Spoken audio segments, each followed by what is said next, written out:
Take it away, ladies. Thank you. Thank you so much, Allison. How's everybody doing in this final session? Great. I love this energy, and I hope you guys all love data, because we have 20 minutes of fast data talking about the economic opportunity of Latinos in our country. This is not a DE&I-B session. This is a session where we're absolutely going to talk about the business imperative of our community. And of course, many of us absolutely care about building companies that have a double and a triple bottom line. So impact is very, very crucial. But we want to really leave you with the economic opportunity that it is US-born Latinos. I'm always asked, where is the next big thing? Where is the next big opportunity?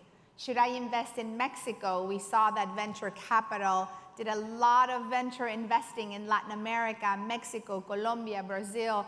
Should I be investing in those countries? Should I be investing in India? What is the next big technology where I should put my money and my resources?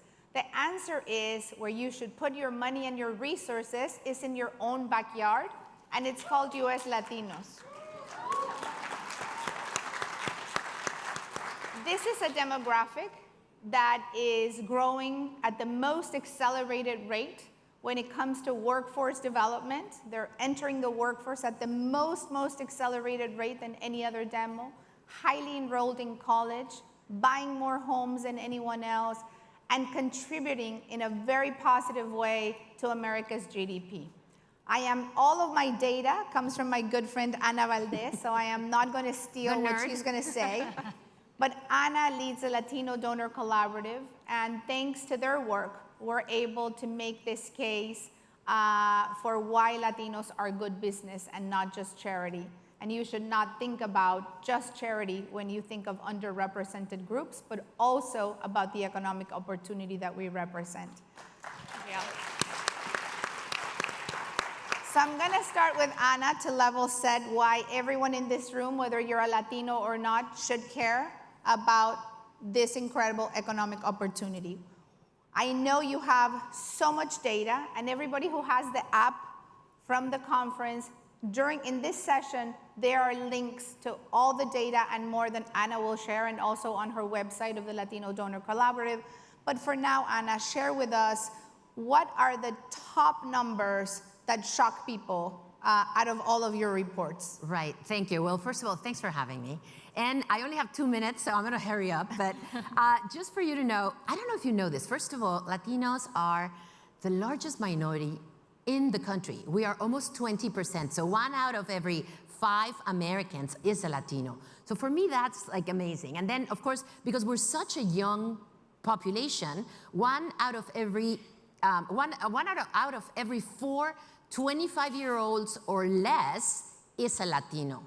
Think about 25% of all Latinos, right? Now, this population, because it's so young, so the average age of a Latino is 18 years old. The average age of a white is 62. So imagine what's coming, right? All these kids are actually graduating, they're turning 18. And the GDP of Latinos today, so we extract the GDP from the total GDP of the United States, it's $2.8 trillion. That means that if Latinos were an economy by themselves, and I'm talking only about US Latinos, not Latin America, but if Latinos were a country by themselves, they would be the 5th largest economy in the world. That's the backyard market that you all should go, and cater to, that Beast is talking about. So imagine, so that means, so the 2.8 trillion is the double of the largest country in Latin America, Brazil. And it's here.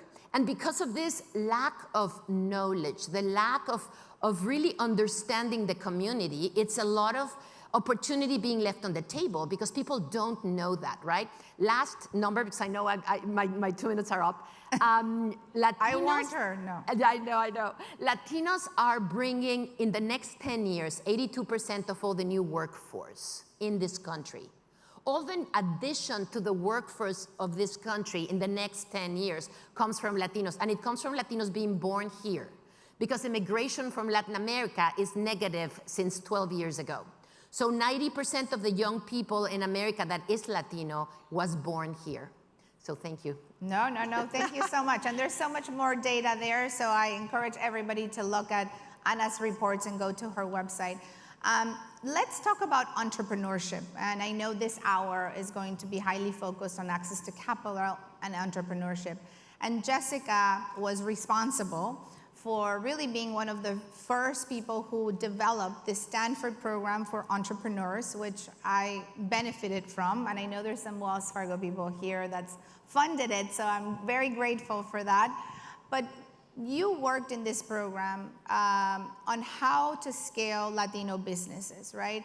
And I know this is an economic imperative from Stanford Business School. Right. Not just because they like Latinos at Stanford, because they're seeing how if Latino businesses don't scale, it will have a massive negative impact in the American economy.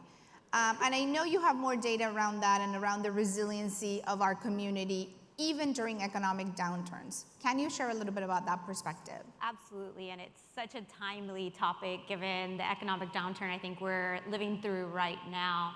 As you mentioned, I had the opportunity actually to co-author the first national report on the state of U.S. Latino entrepreneurship alongside Stanford Business School professors. And one of the points that always stuck out to me and sticks out to me even more now that I'm on the funding side is that during the 2008 recession, Latino-owned businesses had a higher survival rate than non-Latino-owned businesses.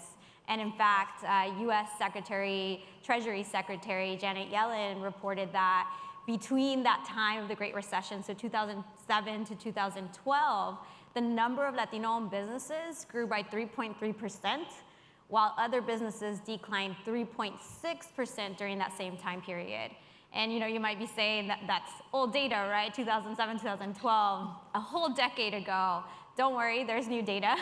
And actually the 2021 Stanford State of Latino Entrepreneurship Report led by amazing Dr. Marlene Orozco, they did a retrospective on the pandemic, and they found that Latino businesses were proactively pivoting during the onset of the pandemic, and they were successfully pivoting at higher rates than their white counterparts. And that's with all the structural barriers that we know exist for Latino entrepreneurs, including access to capital, access to resources, et cetera. So there's a toughness and durability with Latino entrepreneurs and resilience, like you mentioned. And I think for me as a funder now, it's almost irresponsible to ignore that data. And if you care, if there are other funders in the room here, if you care about the strength and the performance of your fund and the impact of your fund, then you have to lean into this data and Latino entrepreneurs. And also funding founders that come from the communities that you're serving. I mean, that is absolutely like a no-brainer, yet I don't think it's clicked with everybody yet, right? Oh, yeah, absolutely. I think that's one of the things that New Media Ventures, which is the impact fund I'm at and that I lead now, is core to how we operate, right? We believe that when we fund founders that are closest to the problems in the markets that they're serving, they're gonna build the most authentic solutions to those problems, and the impact will scale along with it. So I think, again, we have a responsibility as impact funders, as investors, to be looking at this population. Great. And Liz, I know you are an enthusiast, not just now during your time at Coinbase, but before at Tesla and Merrill Lynch. You always have looked at disruptive technologies, right? That where are our communities not being served, and how do we use technology to advance it? Talk a little bit about what you're more enthusiastic about these days when it comes to the technologies that you're working with and how you're serving our communities that have been traditionally underserved. Yeah, thank you so much for the invitation first. I'm so excited. I just think that I am the luckiest person because I am able to work for a company which mission is to increase the economic freedom in the world, basically, and to build an open financial system. That includes everyone, right? So the blockchain technology, usually people think about cryptos and they are just thinking about the gambling and some scams and all of these negative connotation.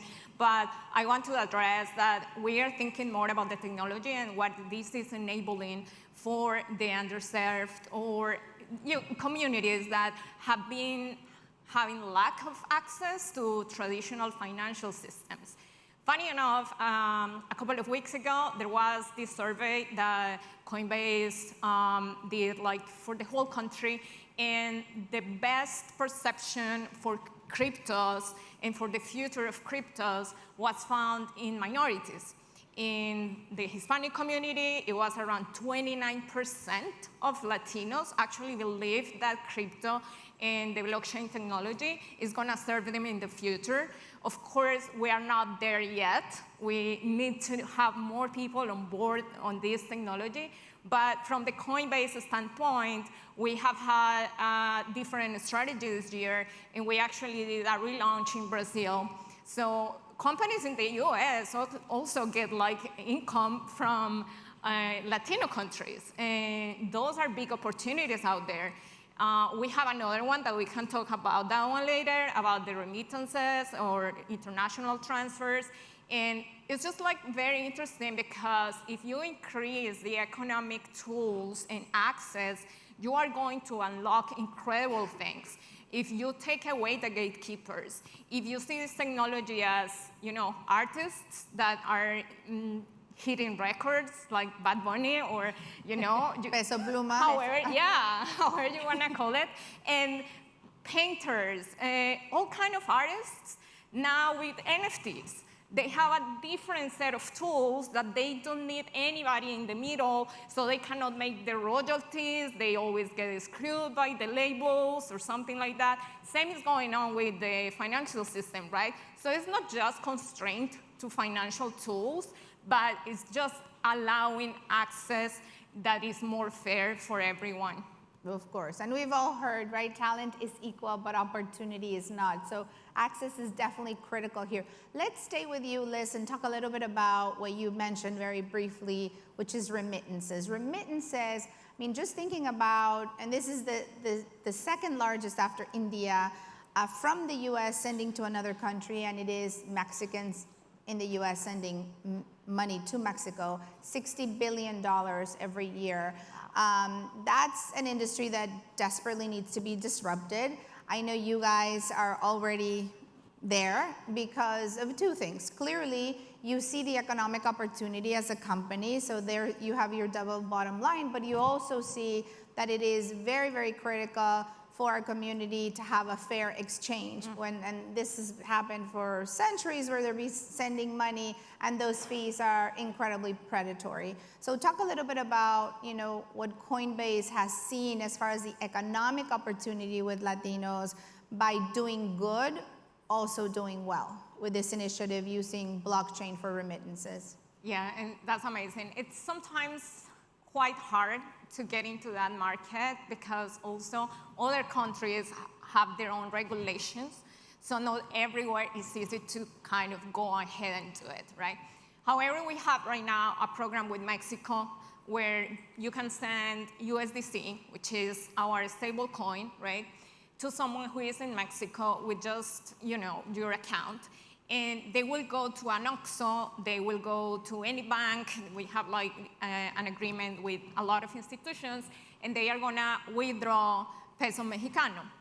Now, why is that so important? Because it doesn't have high fees, as the traditional, it's probably 30% less than the traditional finance industry charges you to do a remittance. Second, they can even keep it in USDC, so they can hedge against inflation, the value of the currency, right? And third, you can send any quantity that you want. Usually, if anybody here has done a remittance, you know that they have tiers. So it depends. You need to send more, so you have a less expensive fee. Here, you can send any quantity that you want, and it's going to be pretty much instantaneously done. Because on blockchain, it's just going to happen, in a few minutes. While you do it through, other banks or other institutions, you are going to have to wait 3 days. Some people get their accounts locked, 10 days, and what all of that happens, the person that actually needs that money right now is not going to get it on time, right? So yeah, it's a huge opportunity. As you just mentioned, the market is really big, and it's a lot about educating also. So I think that's the challenge. It's more about education, but the opportunity is definitely there. Yeah. Great, thank you. And I know you're a big champion for segmentation, right? I think that sometimes, our different communities who have been underserved feel like it doesn't do any of us justice when we are sort of lumped or put into the same basket, right? You are the other, and you are all the same here, and we're gonna try to serve you in the same way, and it doesn't quite do a lot of service to any of our communities. Can you talk a little bit about why you feel so strongly about Absolutely. segmentation, and how does that help into connecting better, particularly, obviously, into any community, but having those insights into really connecting with the different communities? Absolutely. Well, first of all, I mean, what we're a think tank, and we create information, and we are very focused on Latinos. What we've actually found is that this movement of, catering to all these communities that haven't been catered has been fantastic. And we love it, and we are celebrating it left and right. What we've noticed is that, unfortunately, when people get lumped into that 40% minority, then you miss a lot of the different authenticity of the different segments, right? And so what we found is that maybe because we are less outspoken or whatever reason you want to find, Latinos lag behind in that group in a lot of different times. And so another reason is that we're unknown, and that's why we create this data so that people start getting to know us more. The more you get to know us, the more we segment the information, the more we can actually grow the pie and then invite everybody to grow. Imagine if we have a study talking about what Liz was sharing. We have a study that we did with Bain & Company. If Latinos were given credit at the same rate as whites, the GDP of the United States would grow $3.2 trillion. Wow, that's crazy. So, going back to your numbers, according to the Stanford, initiative, that we talked about, Latinos found 52% of all the new businesses, but they only get 1% of the funding of VCs. So Bain & Company says if actually they were given this same kind of equal treatment, they would grow the GDP. This is why segmentation is so important. You would have never known that number if you would say 40% of people are underserved. Let's just help them. How are you going to help them if you don't know that this is happening in this specific community, especially this community that's 20%? So for us, it's about segmenting so everybody grows, so that the pie grows more and that everybody wins. Sure. No, that makes a lot of sense. We have one more minute. So Jessica, in 30 seconds, I know you guys have a very interesting theory of change with how you think about funding. Do you mind sharing it with us for inspiration with the group here? Absolutely. So we are really, our big theory of change is around shifting power and investing, redirecting capital to shift power so that we can achieve collective liberation. And the Latino population is a big part of that, but we know also that it starts internally, because you mentioned the 1% of funding, and that increase in the population in VCs, right? So Right. Latinos have marginally increased in the VC space, but funding for Latinos has not, and that's because we're adapting those same processes, those same patterns as our white peers that has historically excluded us, and therefore we have to be introspective about how we're doing business as well as Latinos with funding power. But even excluded, we are thriving, so we are not here to complain. And so in Yes. closing, I have 1 second, so I'm gonna go over 10 seconds, Mel. My takeaway for everybody in the room would be follow the growth and follow the numbers. Data doesn't lie, both for your bottom line and also for your impact. Of course, a lot of people in the room care about both. Ideally, if you care about triple bottom line, but we'll take double bottom line for now. For your bottom line, best bet you can make is on growth, so don't forget about Latinos. And for your impact, always remember that diversity without Latinos is absolutely incomplete. Thank you.